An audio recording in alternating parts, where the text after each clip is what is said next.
Good evening, and thank you all for coming. And I appreciate everybody wearing their masks and social distancing as much as possible.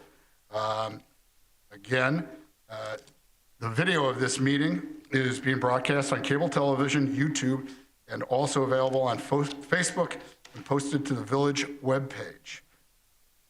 I would ask that everybody stand, and we have Dave Relichek lead us in the Pledge of Allegiance.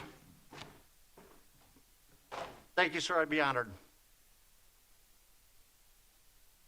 I pledge allegiance to the flag of the United States of America and to the republic for which it stands, one nation, under God, indivisible, with liberty and justice for all.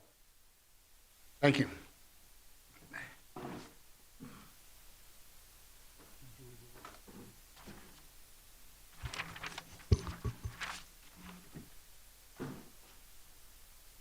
At this time, I'd like to officially call the meeting to order and ask Clerk Burns to take the roll. Certainly. Trustee Augustine. Here. Trustee Gale. Here. Trustee Holder. Here. Trustee Kutinek. Here. Trustee McCarty. Here. Trustee McGee. Here. President Kukler. Here, thank you.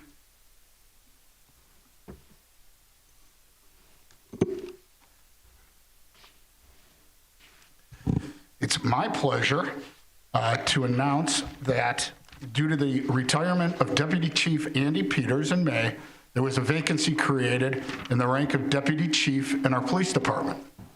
After conducting a very thorough internal selection process, Chief Bluter selected Sergeant Dave Relichek to fill the Deputy Chief vacancy. Dave's a 27-year veteran of the Grange Police Department and began his career with the Village in January of 1993. He served as an investigator, a field training officer, a DARE officer, a patrol sergeant, the department's evidence custodian officer, and most recently as day shift watch commander. Dave has received many awards throughout his career, including numerous unit citations and several letters of commendation. Dave got his Bachelor's of Science in Law Enforcement Administration from Western Illinois University, and most recently completed Northwestern University's 10-week School of Police Staff and Command. Dave holds a number of state certifications, including Field Training Officer, DARE Instructor, Crime Scene Investigator, and Truck Enforcement Officer. Additionally, Dave's been very active in the LaGrange community through various volunteer roles. I and the whole board would like to congratulate Dave Relichek on his promotion and request that Dave step forward so Village Clerk John Burns can perform or administer the oath of office. I'd be honored to.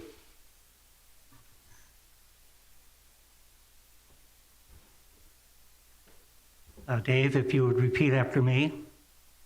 I, Dave, I, Dave Relichek, having been appointed to the office of Deputy Police Chief having been appointed to the office of Deputy Police Chief in the Village of LaGrange, in the Village of LaGrange, the County of Cook, County of Cook, do solemnly swear do solemnly swear that I will support the Constitution that I will support the Constitution of the United States of the United States and the Constitution and the Constitution of the State of Illinois, of the State of Illinois, and that I will faithfully discharge and that I will faithfully discharge the duties of the office the duties of the office of Deputy Police Chief of Deputy Police Chief to the best of my abilities. to the best of my abilities. Congratulations. Congratulations. Thank you very much.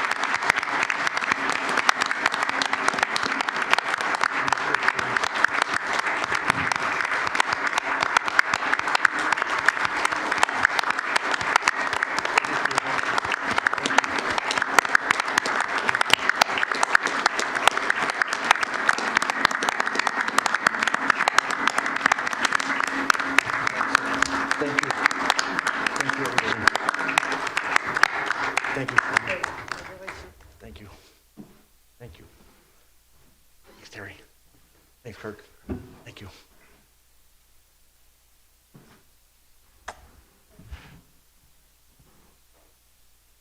And I thank you for this opportunity. I am humbled and I'm grateful for the chance. Thank you. Thank you very much, and we really appreciate your service.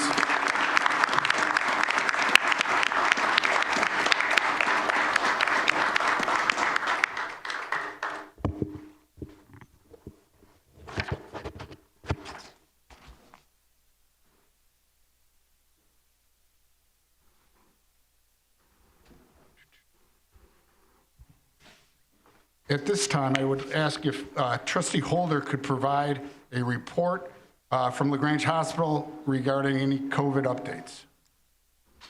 I'd be happy to. As many of you have seen in the news, COVID is back on the rise, not just in Europe and the US, but also in our area. We see infections now approaching new daily records, and it has spread quickly through the younger populations and now is accelerating in those over 65. In our area alone, here in Illinois, we are not spared. The governor's office announced that effective Wednesday, additional COVID-19 mitigation measures will be going into effect in our area.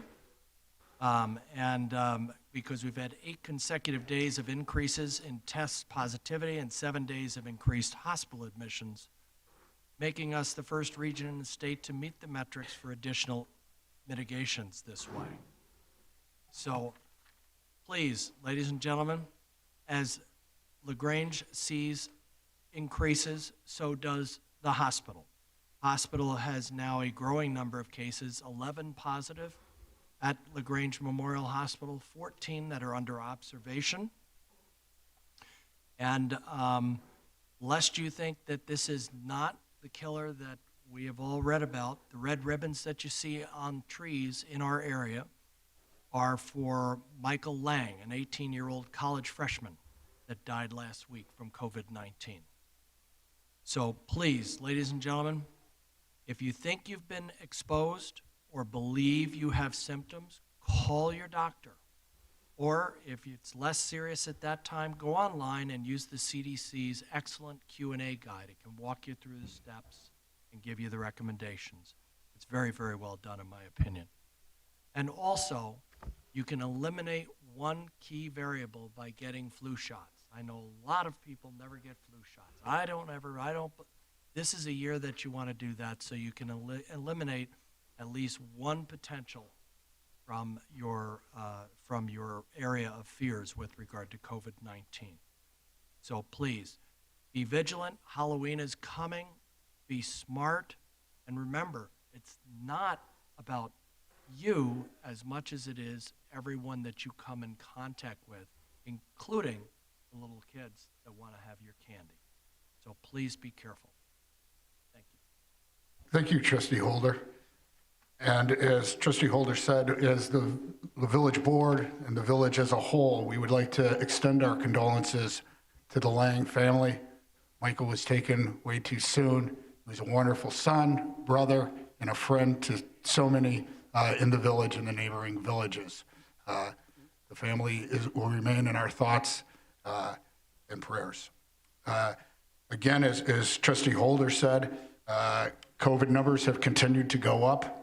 As a result, Governor Pritzker has placed new restrictions to slow the spread of COVID-19.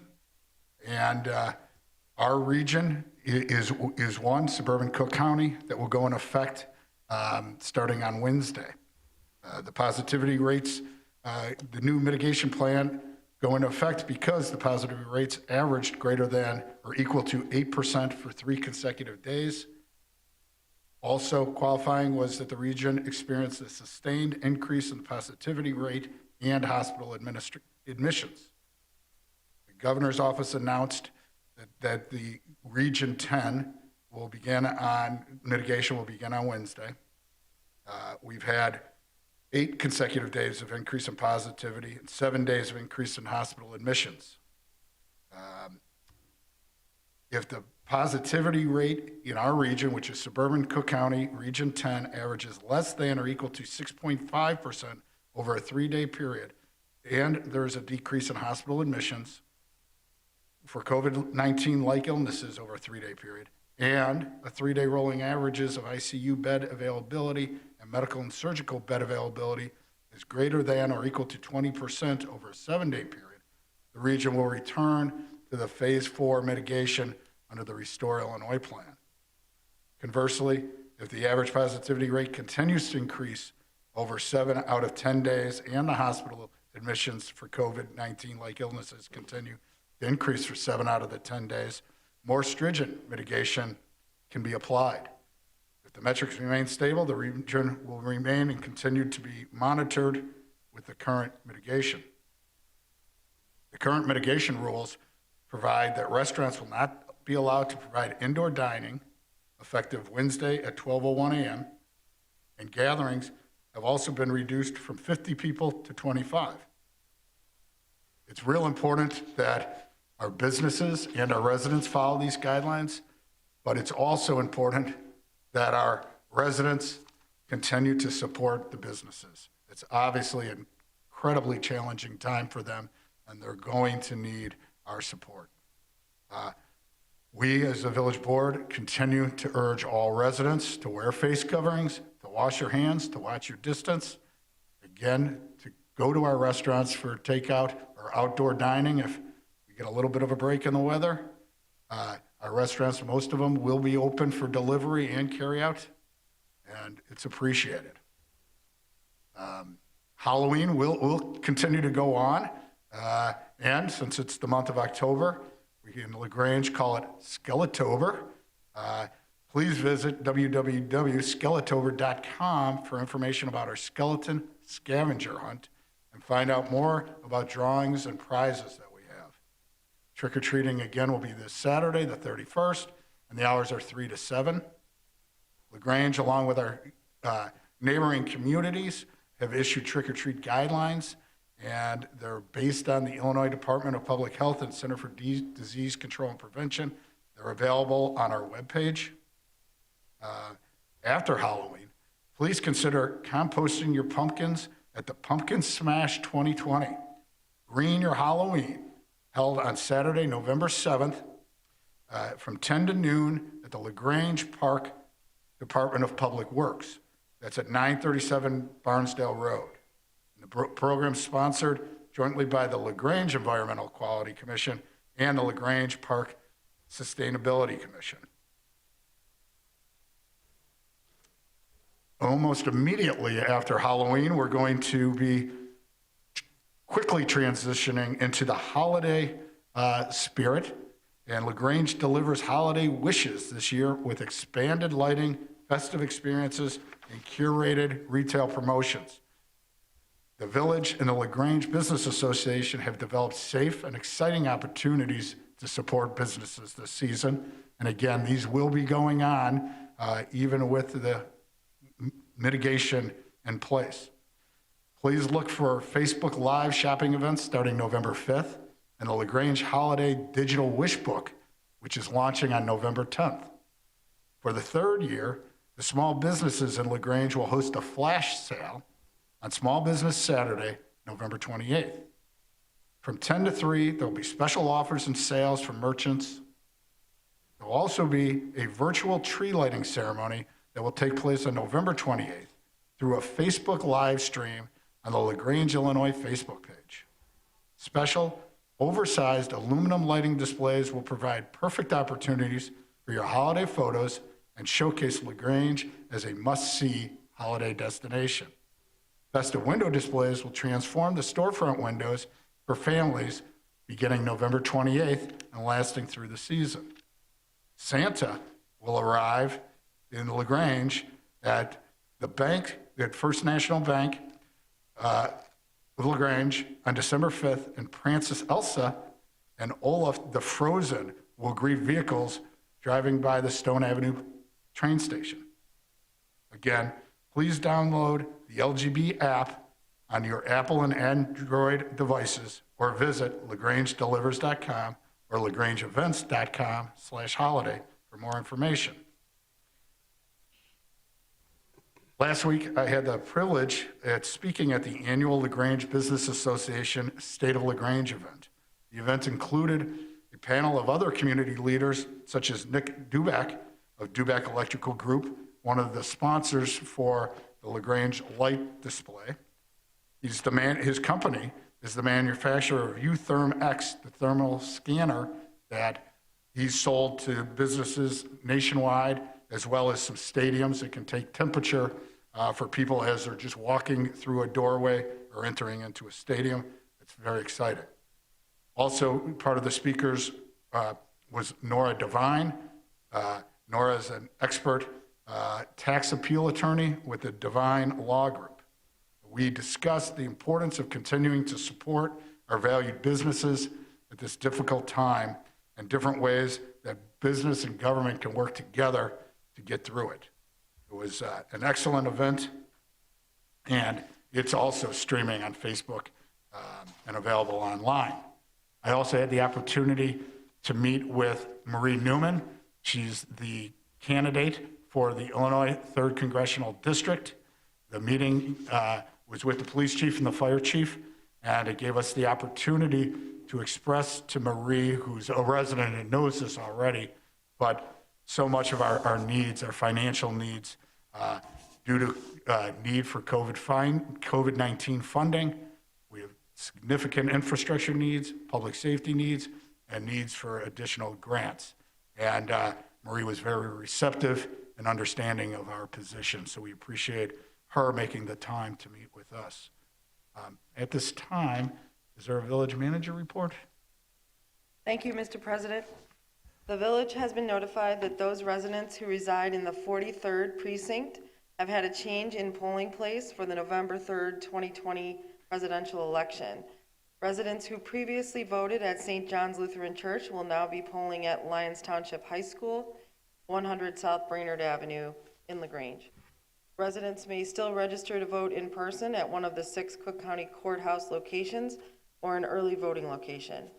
Early voting will take place through November 2nd at multiple locations in Cook County, including the Hodgkins, Lyons, and Brookfield Village Hall.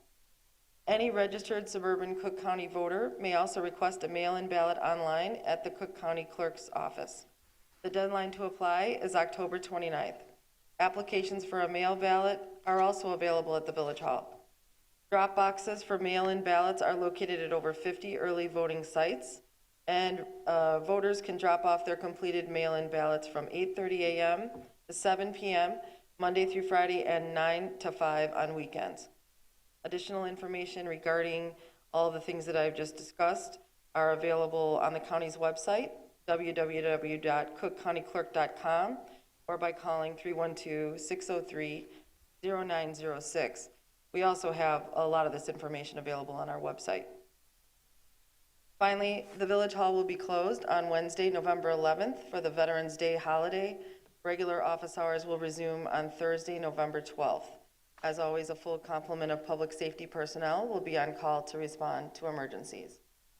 Thank you. Thank you, Manager Peterson. At this time, Clerk Burns, could you read the items on the consent agenda as well as on current business? Certainly. Matters on the consent agenda will be considered by a single motion and vote because they have already been fully vetted by the board or are items of a routine nature. Any member of the board may request that an item be moved from the consent agenda to current business for separate consideration.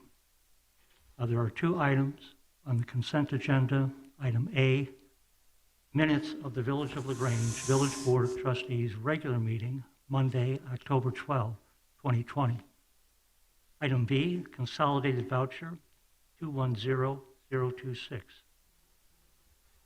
And under current business, there's 1 item. Item A, fiscal year 2019-2020 comprehensive annual financial report. Thank you, Clerk Burns.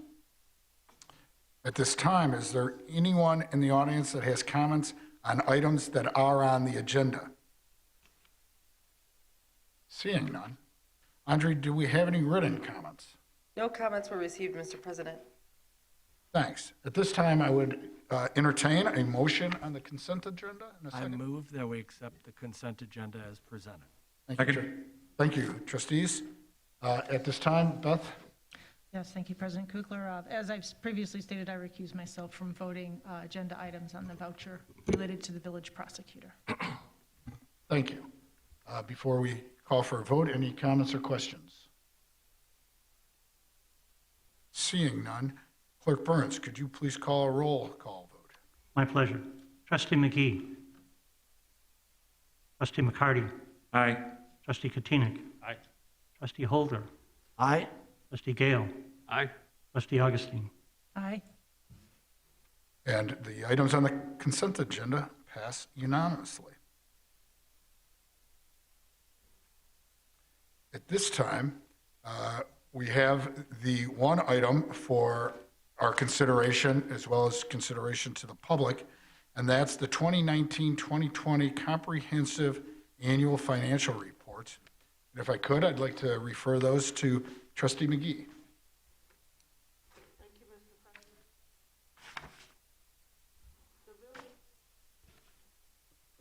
President. The Village Board has received the Comprehensive Annual Financial Report of the Village of Grange for the fiscal year May 1st, 2019 to April 30th, 2020, as prepared by the Finance Department and reviewed by our auditors, Sikich LLP.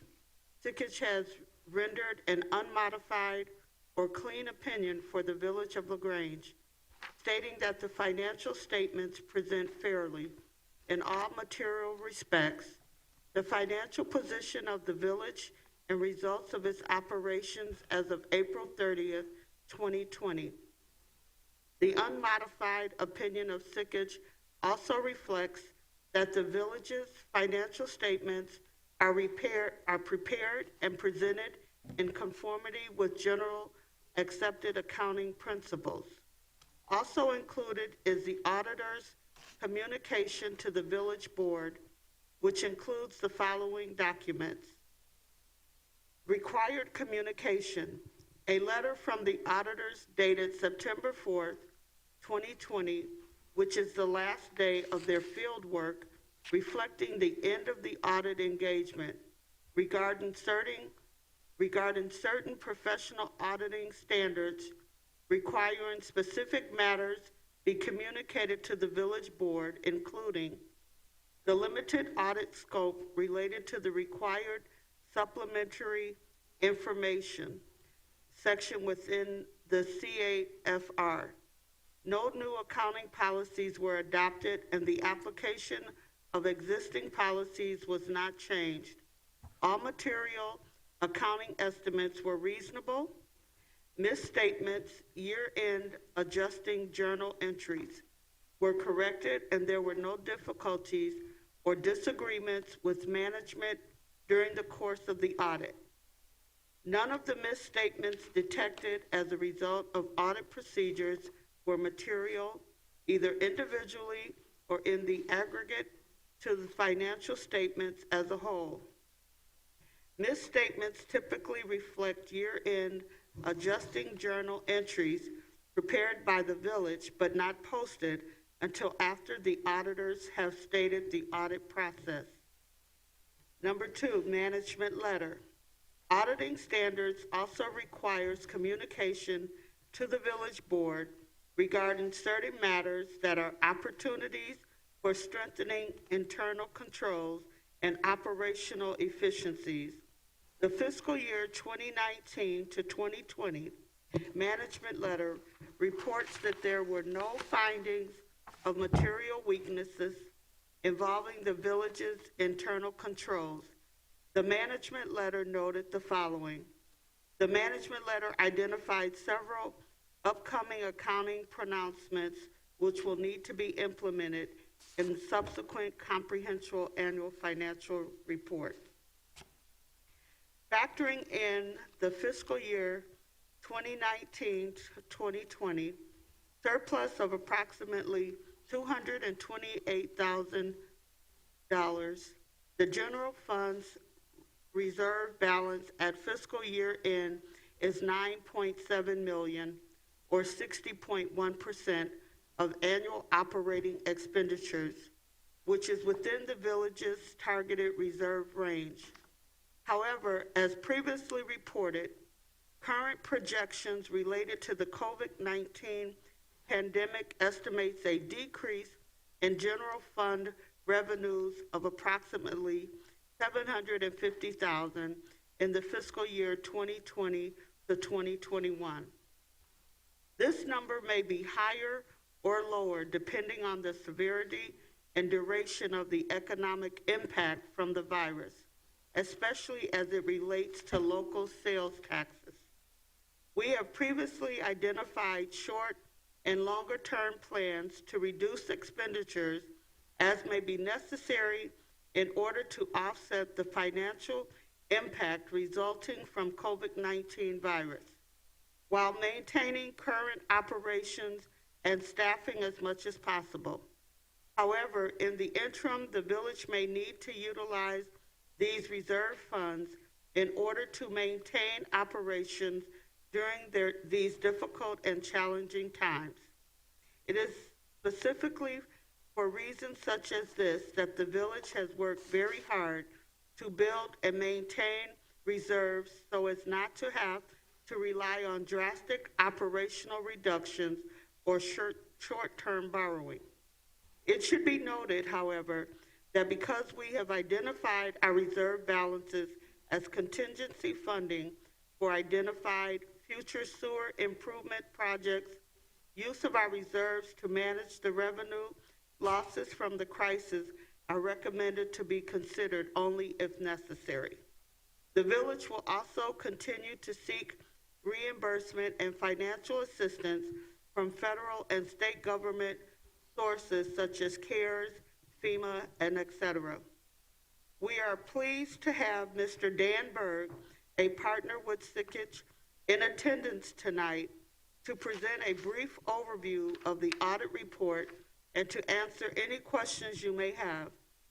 At the conclusion of the discussion, it would be appropriate for President Kukler to accept the report on behalf of the village board. No further action is required.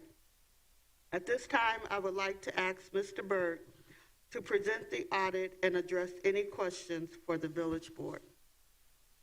Thank you very much, Trustee McGee. We appreciate it. And Dan, we look forward to hearing what you have to say. Thank you very much for having me. I'm really here more to answer any questions you might have, but I did want to point out a couple of items along the way. The first is that this report is truly prepared by staff, by Joe and Lou. Many of our clients hire us to prepare the annual financial reports in some cases, and certainly in the case of comprehensive annual financial reports, meaning that there's an additional section in the front, the introductory section, and then the stats section in the back.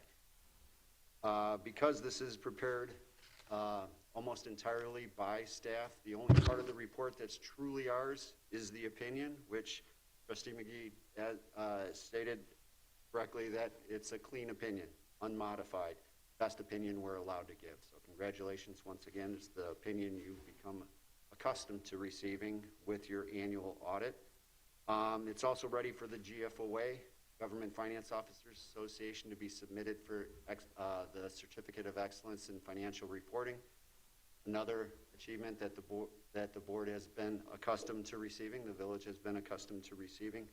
It just shows that the village goes above and beyond what's required by GAAP, by generally accepted accounting principles, or by government audit standards by submitting this report.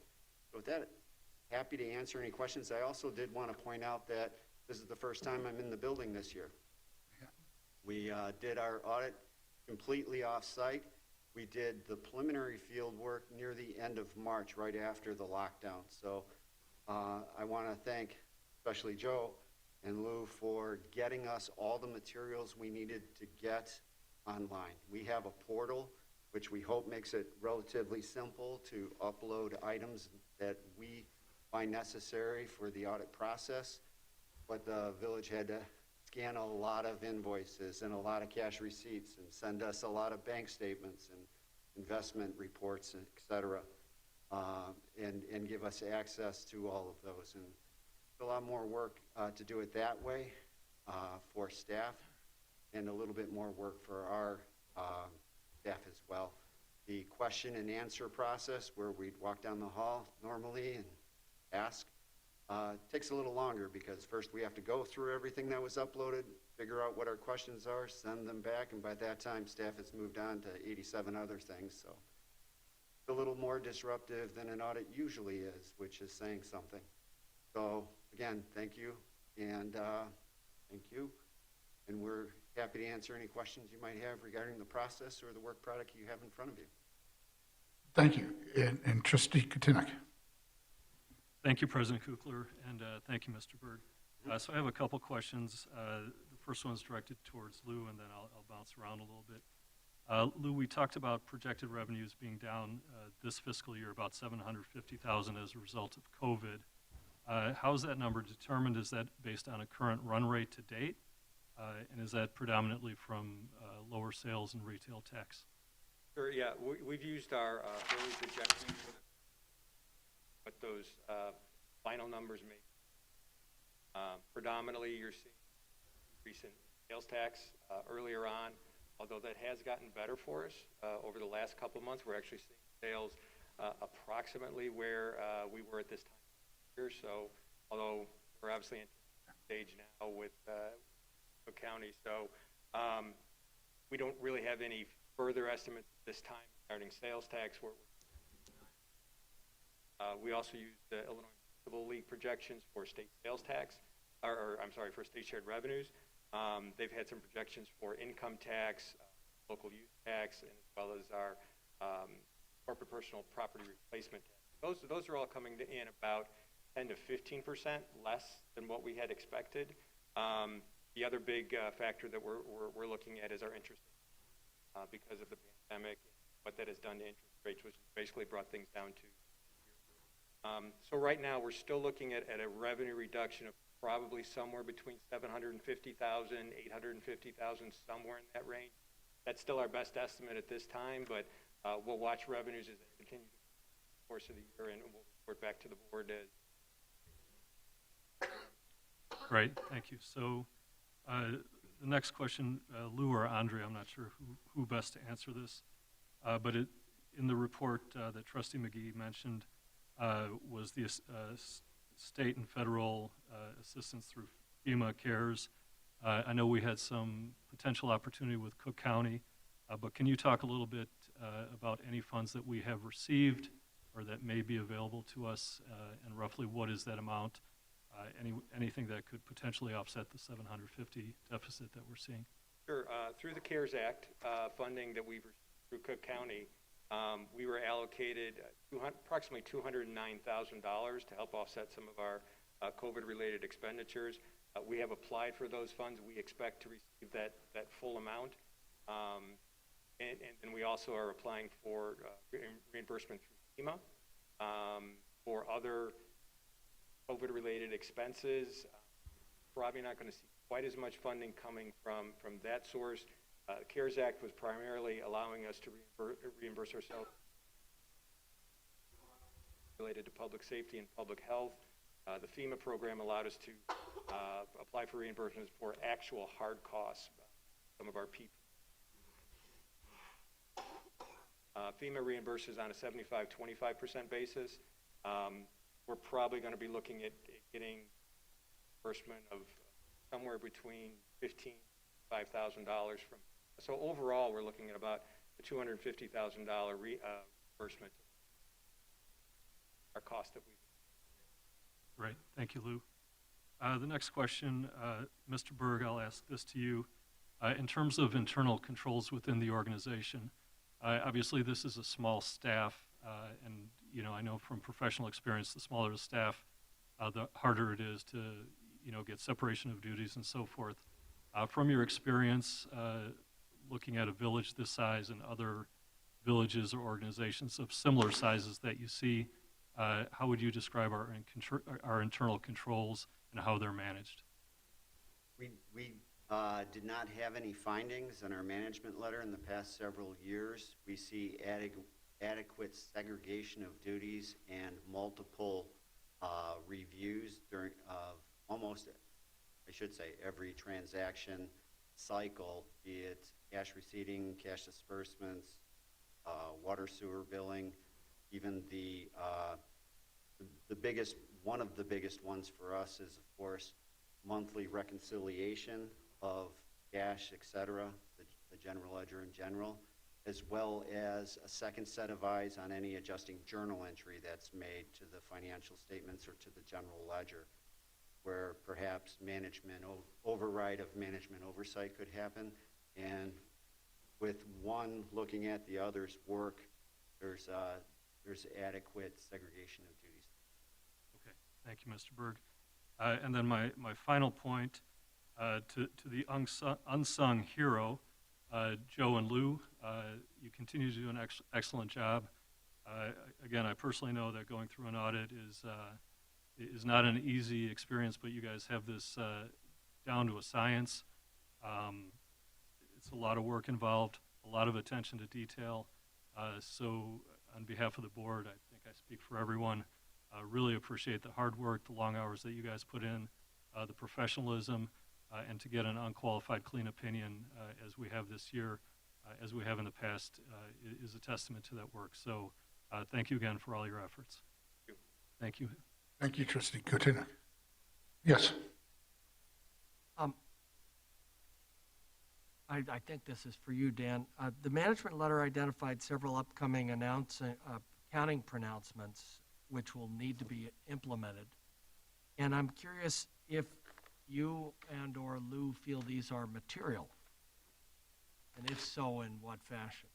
The only one that might have a significant impact on the village on a go-forward basis would be number 87 for leases, which would alter the methodology in which they should be recorded going forward. The village right now doesn't lease a heck of a lot of equipment or buildings for that matter, and therefore we're expecting minimal impact. However, down the road, the village may alter its methodology of financing capital purchases of vehicles. That's becoming very popular among municipalities to have a fleet lease as opposed to purchasing.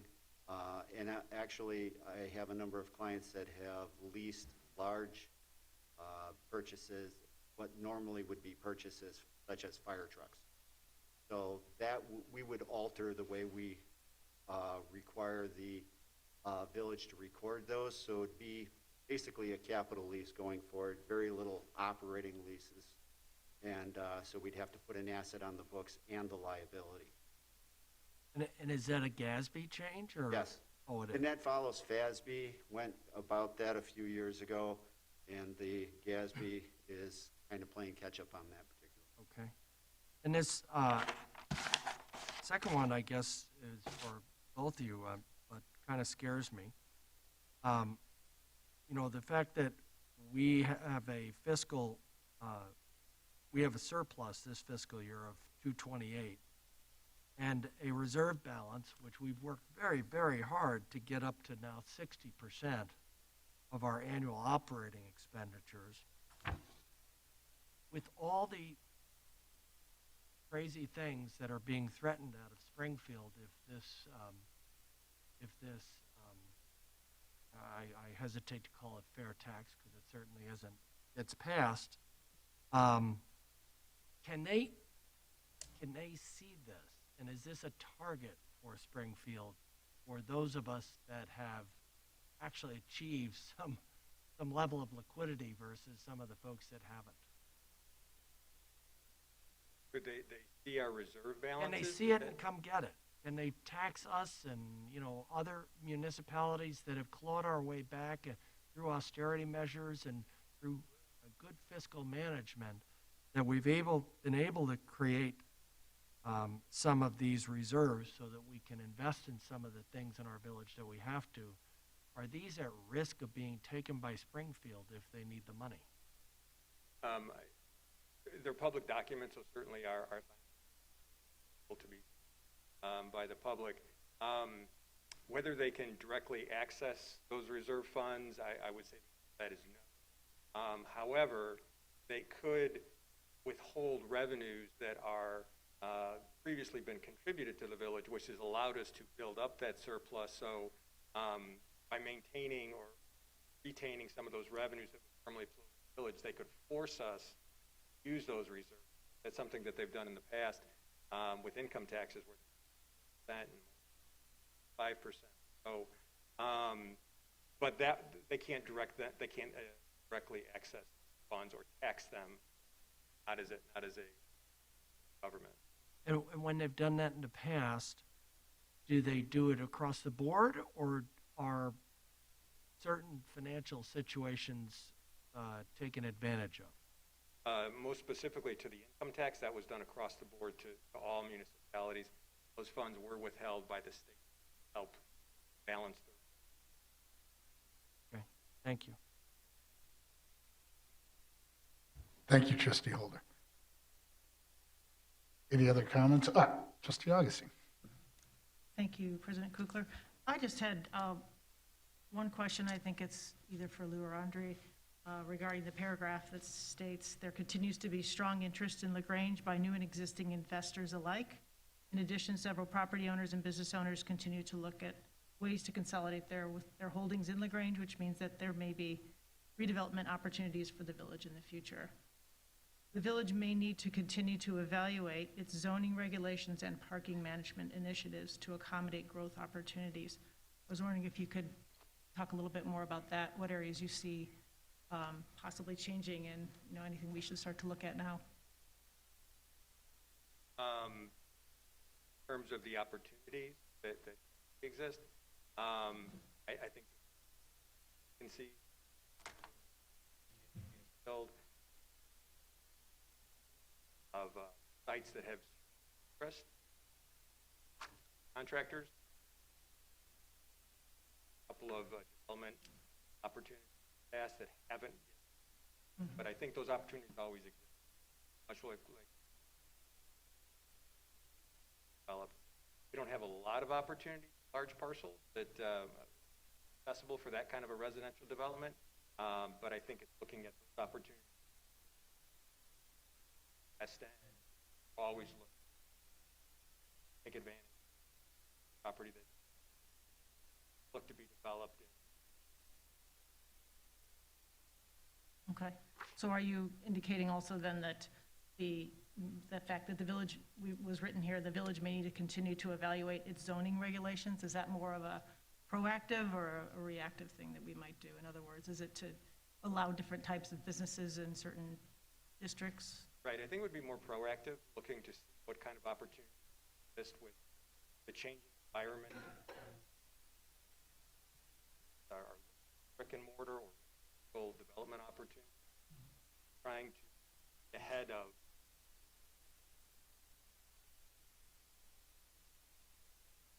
Thank you. Thank you, Trustee Augustine. Trustee Gale. Thanks, Dan. I think this is a question for you. So in the financial report, is there, I tried to find it in here, is there anywhere where we talk about the in particular police and fire pension funds, the extent that they're funded, if you will, where the assets contrasted with the liability?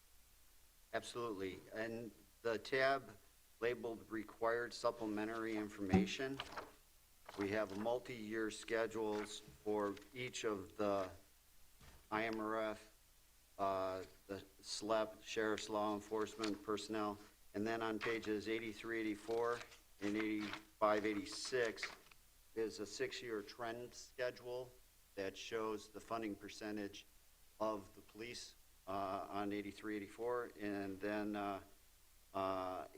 85, 86 for fire. The number I believe you may be looking for is third from the bottom. Planned fiduciary net position as a percentage of total pension liability. So that compares the assets accumulated to the actuarial liability. And police, for instance, is at almost 46%, and fire about 43.5% as of 2020. That went down a little bit because it's a point-in-time measurement, and April 30 this year of 2020 wasn't a great time to be measuring your portfolio. Right. And that's reflected in the bolded area that says planned fiduciary net position. There's net investment income as the third line down. And there was a write-down of assets of about $500,000, for instance, on the police.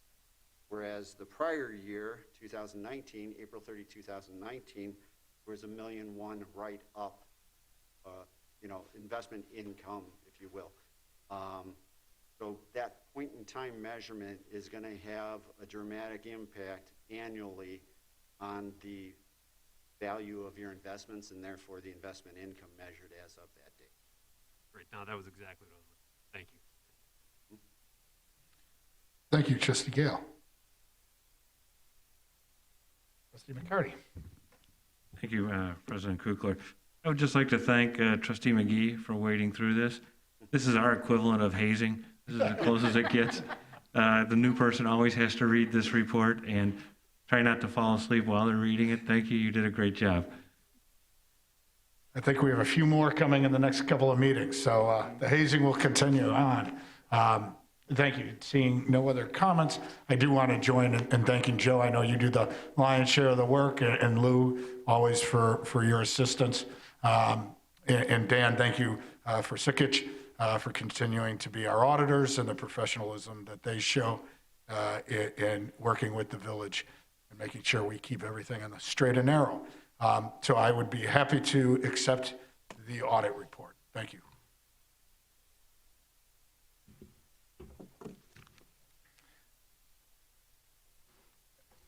At this time, I need to ask if there's any comments for items not on our agenda.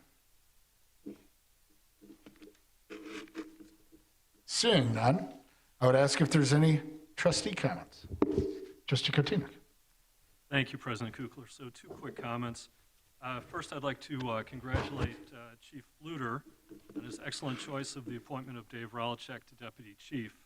Not only do I think this is a very solid choice, but I think it shows the depth of your bench that you've built on your team. And I wish Deputy Chief Ralchek a long and successful tenure in this new role. Second, I'd like to report to the residents of LaGrange that St. Francis Xavier School right here in LaGrange has been recognized as an exemplary, high-performing National Blue Ribbon School. They were awarded with this award in September of this year. This is the second time that St. Francis Xavier has achieved this coveted award that recognizes public and private elementary and high schools based on overall academic excellence. They also received this award in 2013. With that, I would like to congratulate St. Francis Xavier leadership, staff, teachers, parents, and students on this wonderful recognition. Thank you, Trustee Kotinik. Trustee Holder.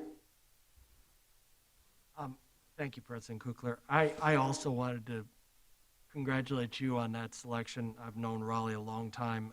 He was my children's first DARE officer, and he's been a wonderful member of our community and a friend to all of LaGrange while being a very dutiful servant. So congratulations to you surrounding yourself and being blessed with people like that. Secondly, I wanted to echo something that Andre said earlier, and that is with regard to our holiday celebration this year. It's starting early because there's so much has to be virtual or scaled back. So please note that right after Halloween ends, holidays begin here in LaGrange, and great shopping opportunities, especially to shop local, but also sales and lots of pretty innovative displays in storefronts and some other things. I think you'll find it. I was kind of floored with what I saw with what the LGBA and Andre and Charity have put together. It's not scraping by. It's really cool. So come out and see it, especially before the snow flies again. Thanks. Thank you, Trustee Holder. And I echo all those remarks. Chief Luter, thank you very much for your diligent work in appointing our deputy chief. Obviously, congratulations to St. Francis Xavier on their second award. That's fantastic. And please do shop local. Enjoy Halloween. Please drive safely.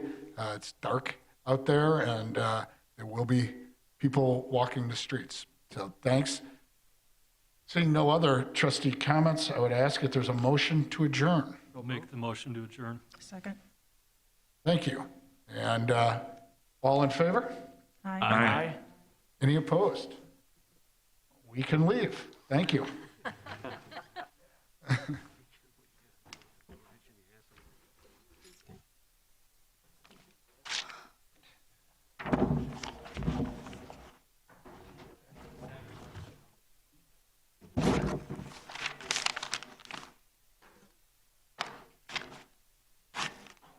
Is it nice to hear adjournment without a closed session?